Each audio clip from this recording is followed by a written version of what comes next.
नमस्कार, कल्पना रेसिपीमध्ये आपले सर्वांचे स्वागत आहे। आज आपण पाहणार आहोत द्वादशी स्पेशल वाघाट्याची भाजी।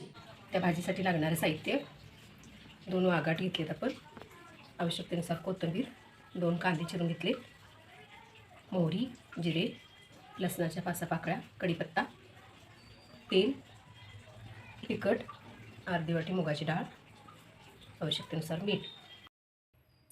तेल घातले आपण आता यात, तेल कडले आहे आता मोहरी टाकूया, जिरे, कढीपत्ता,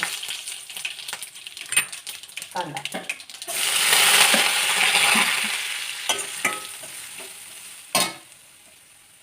कांदा गुलाबी रंगावर भाजून घ्यायचा।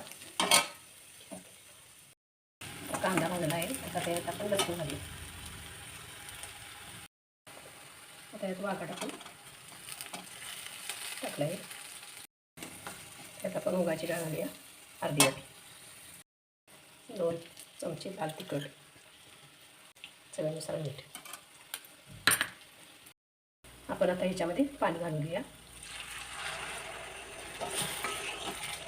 कोथिंबीर, आता याच्यावर झाकण ठेवून 10 मिनिटं शिजू द्यायचं। आता ही वाघाट्याची भाजी तयार झाली आहे। द्वादशी स्पेशल पारंपरिक पदार्थ आहे हा। तुम्ही घरी नक्की करून पहा, लाईक करा व शेअर करा।